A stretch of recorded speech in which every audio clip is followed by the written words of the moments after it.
You step outside after work, and the sky already has that strange look, dark and heavy, the kind that isn't nighttime, but incoming rain. 5 minutes later, it starts falling. Soft at first, then harder. And before you reach the corner, the water is already running down the sidewalk like a small river. People start rushing. Some open umbrellas that the wind immediately tries to flip inside out. Others just run with no clear destination. A bus brakes badly, splashes everyone nearby, and nobody really knows where to go.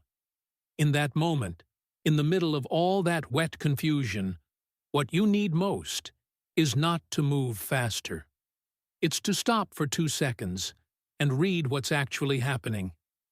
Urban storms don't arrive in any organized way. They can start as normal rain and turn intense within minutes.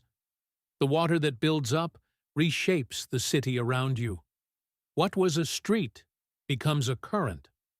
What was a downhill stretch becomes a trap. And what seemed like a short crossing can turn into a real hazard. Before you move anywhere, the first thing to do is look. How much water is on the ground, and where is it flowing? Whether there are downed power lines or poles that look damaged. Whether nearby trees are straining under the wind. Whether there are loose objects that the air could turn into projectiles. Whether visibility is good enough to cross safely. That quick scan of your surroundings takes less than a minute and can prevent several problems at once. One of the most important decisions during a storm is whether to keep moving or wait it out. And even though it always feels like you need to be somewhere, the right answer is often to stay put. If there's an open shop, a transit station, a supermarket, a pharmacy, or any public building nearby, going inside and waiting for the worst of the rain to pass is a completely valid choice. It's not weakness or wasted time. It's risk management. Most intense urban storms have a limited duration. Waiting 20 minutes can mean the difference between walking in manageable conditions or stepping out into the worst of it. When you do need to keep moving, flooded streets deserve serious attention. Water on the sidewalk or road might look shallow and actually be hiding an open drain, a pothole, a drop, or a slippery surface you can't see. You can never know for certain how deep it is or what the ground underneath looks like. Crossing a flooded street without knowing what's below is an unnecessary risk, especially if the water is moving. Underpasses, pedestrian tunnels, basements, subway entrances, and any area that sits below street level fill up fast and can become dangerous in a matter of minutes. When in doubt, go around, even if it takes longer. Downed power lines are another critical hazard. During or after a strong storm, you might find cables on the ground or hanging low. The rule is straightforward. Don't go near them. Don't touch them, no matter how inactive they look. A downed line can be live even if it's silent and shows no visible sparks. The recommended safe distance is several meters, and if you need to report it, do it from a distance with your phone. Trees also create real risks when the wind picks up. Branches snap, trunks give way, especially on older trees or ones with weak root systems.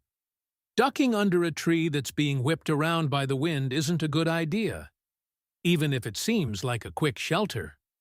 Speaking of shelter, umbrellas have their limits. In light rain, they work fine. In strong wind, they become difficult to manage. They tie up one hand, cut down your field of vision, and can fold or break at the worst possible moment. In seriously windy conditions, it's sometimes smarter to close the umbrella, put it away, and find real cover instead. An awning, a covered walkway, a building entrance. There's nothing wrong with changing your approach when the conditions change. Your phone during a storm serves several important functions, but it also has real vulnerabilities. The first priority is keeping it dry. A sealed plastic bag, An inner jacket pocket, a waterproof case, or simply putting it inside your bag all work. Once it's protected, you can use it to check weather alerts or transit updates. Let someone you trust know where you are, find an alternate route, or call for help if you need it. What you want to avoid is standing in a flooded street with bad visibility and heavy traffic while staring at your screen. Use it briefly and with purpose. And if the battery is running low, prioritize communication over everything else. Protecting your important belongings doesn't require special gear. Your phone, documents, cash, keys, and anything that can't handle moisture can go into a plastic bag inside your backpack or bag. A folder, a notebook, even a paper journal creates a temporary barrier. If you're carrying a change of clothes or something dry, put it in the most protected spot you have. Wet clothing isn't just uncomfortable. It chills your body, adds weight, wears you out faster, and makes it harder to stay focused. During a long wait in the rain, keeping even just your torso dry makes a real difference. People traveling on public transit during a storm face their own set of complications. Services slow down, stations fill up, people crowd in. In that environment, staying calm has practical value. Shoving on wet platforms is dangerous, and impulsive decisions like jumping off at a random stop and walking can lead to worse situations. The most useful thing you can do is check official sources for updates, have even a rough backup plan in mind, and accept that arriving late on a storm day isn't a failure. It's a normal result of unusual conditions. For anyone driving, the absolute priority is visibility and speed. Slow down much more than you normally would, turn on your lights, increase your following distance, and avoid any flooded area, no matter how passable it looks. Cars stopped in the middle of the road, pedestrians crossing without looking, and standing water on curves are the main causes of accidents during heavy rain. If visibility drops to a level where it's genuinely unsafe to continue, the best option is to pull over somewhere safe and wait. If the storm catches you at home, the focus shifts. Check for windows where water might be getting in. Look over the balcony for loose objects the wind could move. Keep an eye on outlets near any leaks. And if your area is prone to power outages, have a flashlight within easy reach before you need it. Power cuts during storms are common and usually brief, but the moment they happen can be the most uncomfortable one if you don't know where your flashlight is or how to safely shut down sensitive equipment. Getting ready for a day of heavy rain doesn't take much. Shoes that can handle water and won't slip. A small waterproof bag or sleeve for the essentials. A charged portable battery for your phone. A light jacket or layer that folds up small. A key contacts number written down on paper in case your phone dies. And a rough alternate route thought out in advance for your usual trips. That's it. You don't need a complex survival kit.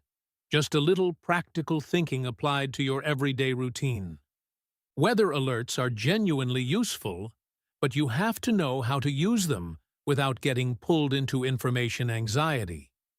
Checking the forecast before you leave on a day when the sky looks heavy makes sense. Sitting in the middle of a storm refreshing apps with your phone exposed to the rain, unable to move, does not. Information is useful when it helps you make decisions. When it only generates stress without changing anything, it's better to put the phone away and pay attention to what's actually around you. A storm doesn't ask permission and doesn't give you enough warning to prepare perfectly. But it does give signals. The sky shifts, the wind picks up, the water starts collecting. Whoever reads those signs early has a few extra minutes to make better choices. Find shelter before the peak hits.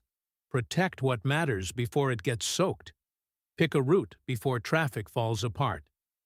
It's not about anticipating everything or being afraid of the weather.